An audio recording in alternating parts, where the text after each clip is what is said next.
semuanya, di video kali ini saya akan menjelaskan Financial Accounting SAP Unit 5 mengenai Asset Accounting. Nah, ini adalah recon account yang ketiga. Seperti yang kita ketahui, recon account itu kan ada 3 ya. Ada accounts payable, accounts receivable, dan yang ketiga adalah aset. Kita sudah belajar mengenai accounts payable dan accounts receivable di beberapa minggu lalu. Hari ini kita akan belajar yang ketiga, yaitu aset. Nah, aset di sini maksudnya adalah fixed asset ya. Oke, mari kita mulai. Nah, aset itu bisa di-assign ke company code dan juga bisa di-input lebih detail bisnis areanya itu bisnis area apa. Kita pakai contoh ya, misalkan company code-nya adalah TSM, lalu bisnis areanya adalah manajemen dan akuntansi. Nah, misalkan TSM cuma punya mobil satu nih. Nah, satu mobil ini dipakai oleh kedua bisnis area, yaitu manajemen dan akuntansi. Tapi TSM bisa assign biaya depresiasi dari kendaraan tersebut ke salah satu bisnis area. Jadi walaupun mobil tersebut dipakainya berbarengan antara manajemen dan akuntansi, mereka pakainya sama-sama, tapi bisa di-assign ke salah satu bisnis area. Supaya apa? Supaya kita tahu siapa nanti yang menanggung biaya depresiasinya. Jadi kalau misalkan nih, ya udah kita assign ke bisnis area akuntansi aja, soalnya dosen akuntansi dan mahasiswa akuntansi lebih banyak daripada dosen atau mahasiswa manajemen. Nah, itu bisa. Oke, kita lanjut. Nah, ini adalah aset class. Aset class itu adalah pengelompokan aset-aset. Nah, ini kalau di accounts payable atau di accounts receivable, kalian pasti familiar ya sama bentuknya ya. Ini sejenis dengan account group. Jadi aset class itu sama aja kayak account group kalau di AP atau AR. Jadi ini untuk mengelompokkan aset-aset tertentu. Seperti di sini ada buildings, ada machinery, ada business equipment, ada aset under construction, ada low value asset. Jadi masing-masing dikelompokkan. Oke, kita lanjut. Depreciation area. Nah, depreciation area ini merepresentasikan perhitungan penyusutan pada aset tetap. Jadi, seperti yang kita ketahui, perhitungan penyusutan pada aset tetap bisa berbeda-beda tergantung kebutuhannya. Di sini contohnya adalah menurut akuntansi, menurut legal, atau menurut cost accounting itu bisa beda-beda biaya depresiasinya, seperti itu. Contohnya, seperti yang kita pernah pelajari di mata kuliah Inter 2 ya. Kita pernah belajar ada namanya materi income tax. Nah, di situ kita pernah belajar bahwa beban depresiasi menurut accounting dan menurut pajak itu bisa aja berbeda. Nah, di SAP itu kita bisa setting. Jadi kita bisa setting untuk pencatatan biaya depresiasi yang berbeda untuk beberapa jenis depreciation area. Jadi kalau kita mau catat untuk pajak misalkan cuma 4 tahun useful life-nya, tapi menurut accounting bisa dipakai 6 tahun. Nah, itu bisa nanti akan menghasilkan angka yang berbeda. Nah, itu namanya adalah depreciation area ya. Oke, kita lanjut. Control data in depreciation area. Nah, ini adalah 5 hal yang perlu kita perhatikan untuk menghitung depresiasi.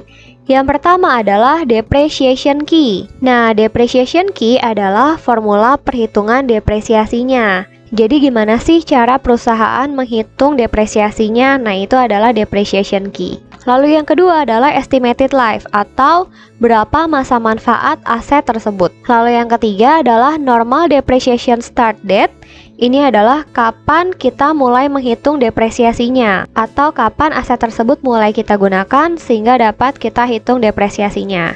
Misal ya, kita beli peralatan itu di tanggal 1 Januari, tapi belum kita pakai sama sekali nih. Kita baru mulai pakainya itu di tanggal 1 Juli. Nah, maka nanti kita akan hitung depresiasinya startnya adalah 1 Juli misalkan seperti itu. Nah, jadi kita akan hitung nanti depreciation start date-nya itu kapan. Lalu yang keempat adalah indeksnya. Nah, indeks ini maksudnya adalah kalau misalkan ada servis atau ada perbaikan, bisa aja kan nanti menambah masa manfaatnya kan? Nah, itu juga harus kita perhatikan tuh kalau ada perbaikan-perbaikan yang bisa menambah masa manfaat atau mungkin menambah nilai aset tersebut. Nah, yang kelima adalah previous usage atau pemakaian sebelumnya. Jadi kalau kita beli aset, nah kita cek dulu nih, ini asetnya baru atau mungkin sudah pernah digunakan sebelumnya atau aset second. Kalau memang aset tersebut sudah pernah digunakan sebelumnya, maka kita juga perlu tahu udah digunakan berapa lama sih sebelumnya. Misalkan nih, kita beli mobil dengan estimasi masa manfaatnya adalah 5 tahun. Ternyata mobil tersebut sudah pernah digunakan selama 2 tahun. Berarti nanti dalam menghitung depresiasinya atau dalam menghitung penyusutannya, kita menghitungnya hanya untuk 3 tahun sisanya tersebut, bukan untuk 5 tahun lagi, gitu. Oke, lanjut. Account determination. Account determination adalah GL account apa saja yang digunakan untuk posting segala transaksi berkaitan dengan aset. Nah, ini misalkan kalau book depreciation itu maksudnya adalah menurut accounting ya, financial accounting, ada balance sheet account atau ada depreciation account. Kalau menurut cost accounting ada cost accounting depreciation account. Nah, yang ketiga, parallel depreciation ini digunakan kalau perusahaan kita adalah perusahaan multinasional. Jadi parallel depreciation ini digunakan apabila ada pelaporan aset di perusahaan multinasional. Contoh, perusahaan induknya di Jerman. Nah, anak perusahaannya adanya di Indonesia. Bisa aja kan ada perbedaan cara perhitungan depresiasi antara Indonesia dengan Jerman. Sehingga nanti ketika perusahaan Indonesia akan memberikan laporannya ke perusahaan di Jerman, itu perlu ada penyesuaian perhitungan dulu dengan perhitungan di negara induknya. Gitu. Contohnya apa? Misalkan, kalau di Indonesia biasanya building dihitungnya depresiasinya pakai straight line. Kalau di Jerman, misalnya pakai double declining peraturannya. Nah, itu kan ada perbedaan tuh. Maka nanti kita harus sesuaikan dulu perhitungan beban depresiasi yang di Indonesia menjadi sesuai dengan perhitungan depresiasi di Jerman atau perusahaan induknya. Tapi kalau ada di negara yang sama, ya udah nggak perlu parallel depreciation. Maka dari itu parallel depreciation biasanya digunakan oleh perusahaan multinasional. Nah, berikutnya adalah grup aset dan subnumber. Grup aset itu adalah kelompok aset-aset dengan spesifikasi dan jenis yang sama. Jadi nanti kita bisa aja nih membuat grup aset atau kelompok aset kalau aset tersebut punya spesifikasi dan jenis yang sama. Contohnya apa? Contoh ya, misalkan TSM baru beli 50 komputer buat di ruangan lab. Nah, komputernya tuh sama semua, misalkan Lenovo semua gitu. Nah, maka nanti dapat dibuat grup asetnya. Kenapa dibuat grup aset? Supaya nanti menghitung penyusutannya itu lebih mudah. Karena nanti menghitung penyusutannya bisa kita setting di SAP, itu levelnya adalah level grup aset. Jadi nanti untuk menghitung penyusutan ada 2 level, bisa level aset, bisa level grup aset. Kalau memang 50 komputer ini punya spek dan jenis yang sama, ya udah kita bikin grupnya aja sehingga nanti depresiasinya bisa langsung dihitung bersamaan. Tapi ini sifatnya opsional ya. Perusahaan boleh membuat grup aset, boleh juga tidak. Seperti itu. Jadi contohnya grup aset itu misalkan ada 50 komputer, lalu kalau nanti mau kita bagi, ya udah kita bagi. Misalkan komputer 1, komputer 2, komputer 3, seperti itu. Nah, satu komputer itu juga bisa dibagi lagi menjadi aset subnumber atau dibagi lagi menjadi bagian-bagiannya. Contoh, komputer bisa kita bagi lagi menjadi aset subnumber. Misal, di dalam komputer ada monitor, ada keyboard, ada CPU. Nah, itu bisa kita bagi-bagi lagi kalau kita mau hitung per aset subnumbernya. Jadi kalau grup aset itu adalah kelompok aset-aset dengan spesifikasi dan jenis yang sama. Kalau aset aja berarti cuma satu unit. Nah, kalau aset subnumber itu berarti aset ini kita lebih detail lagi menjadi bagian-bagiannya masing-masing. Kita lanjut. Nah, ini adalah transaction type. Transaction type itu adalah tipe transaksi. Jadi ketika kita melakukan posting terkait dengan aset, maka nanti kita harus menginput transaction type-nya. Kenapa sih kita harus input transaction type? Supaya kita tahu transaksi terkait aset tersebut adalah transaksi apa. Apakah ini akuisisi, ataukah ini revaluasi, ataukah ini depresiasi, seperti itu. Jadi nanti kalau ada transaksi terkait aset, kita akan menginput transaction type-nya supaya kita tahu ini tipe transaksinya itu apa. Nah, ini adalah contoh-contoh transaction type-nya ya. Acquisition, retirement, transfer, clearing, segala macam. Nah, ini adalah dokumen entry screen untuk aset acquisition. Jadi nanti kalau kita mau akuisisi aset, tampilan SAP-nya seperti ini. Nanti kita akan pelajari di exercise ya. Nah, ini kalau kalian lihat ada transaction type. Ini yang harus kita masukin. Oke, lanjut. Nah, selanjutnya adalah Asset Explorer.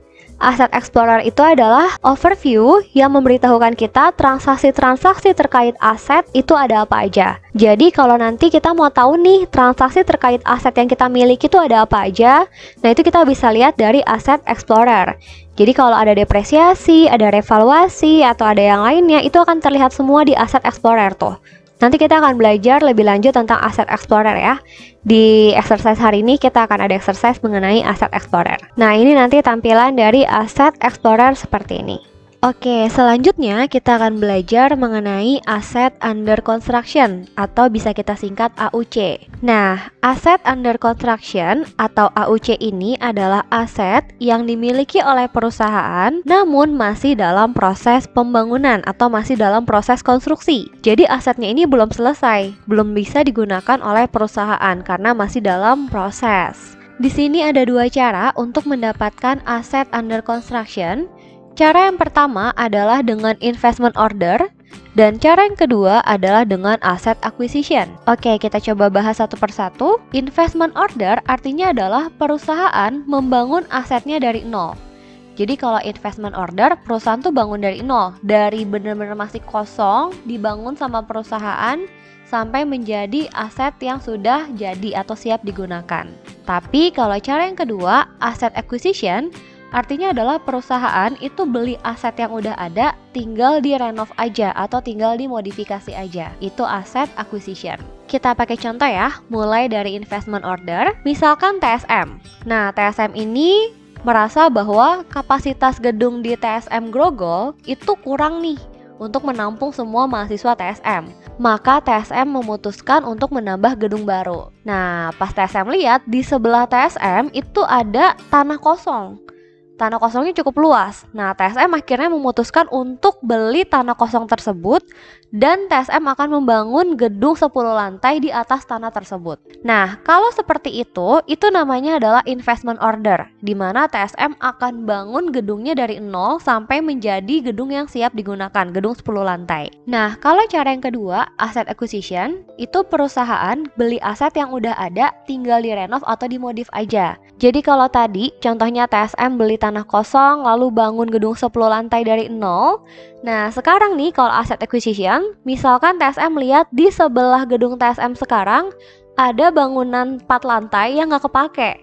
Nah, TSM beli bangunan 4 lantai tersebut lalu direnov dijadiin bangunan 10 lantai. Nah, ini kita sebut sebagai asset acquisition. Jadi nggak bangun dari nol, bangunannya udah ada, tinggal direnov atau dimodifikasi aja. Oke, jadi ada dua cara ya untuk mendapatkan AUC, dengan investment order atau asset acquisition. Nah, nantinya AUC ini akan dikerjakan oleh perusahaan sampai menjadi aset yang siap digunakan.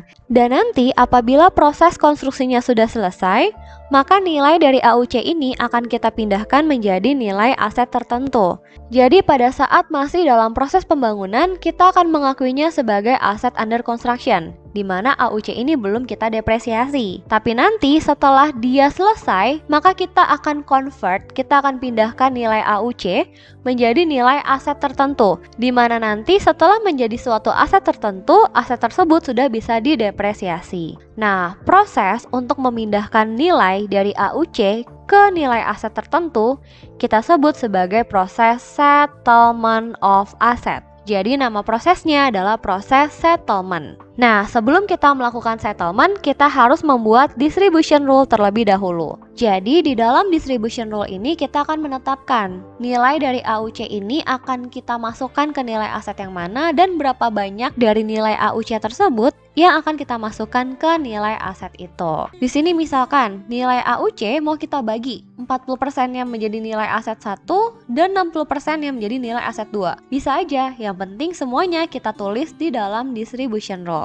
Oke, kita lanjut. Oke, selanjutnya adalah mengenai aset closing. Jadi pada saat akhir periode, kita harus melakukan closing terhadap aset yang kita miliki. Di sini ada dua tax yang harus kita lakukan, legal tax dan juga technical or organizational tax. Totalnya adalah 1, 2, 3, 4, 5, 6. Ada 6 tax yang kita lakukan apabila kita mau melakukan closing. Yang pertama adalah reconciliation FI/AAGL. FI itu adalah financial accounting, AA itu adalah asset accounting, GL itu adalah general ledger. Artinya adalah kita akan melakukan rekonsiliasi antara general ledger yang ada di bagian financial accounting dengan asset accounting. Jadi kita akan cocokin nih saldo general ledger di bagian accounting dengan bagian aset. Yang kedua adalah take inventory. Take inventory di sini maksudnya adalah kita akan melakukan penghitungan terhadap aset yang dimiliki oleh perusahaan.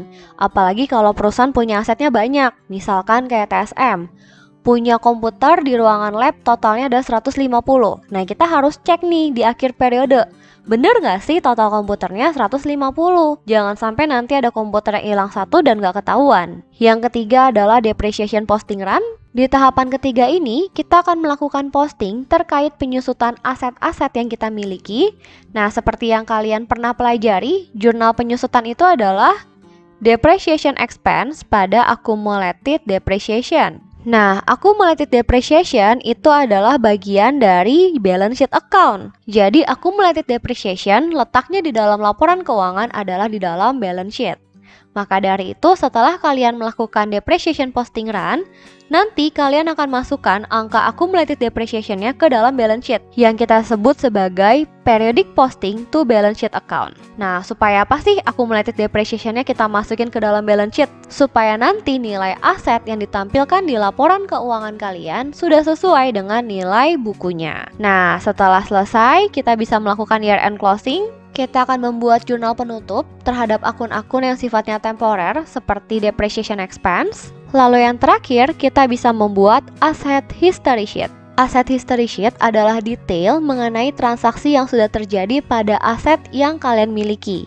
Jadi saldo awalnya berapa, depresiasinya berapa, apakah sudah pernah direvaluasi, semua ada rinciannya sampai nanti menghasilkan nilai bukunya berapa. Itu bisa kalian lihat di dalam asset history sheet. Oke, materi unit 5 sudah selesai.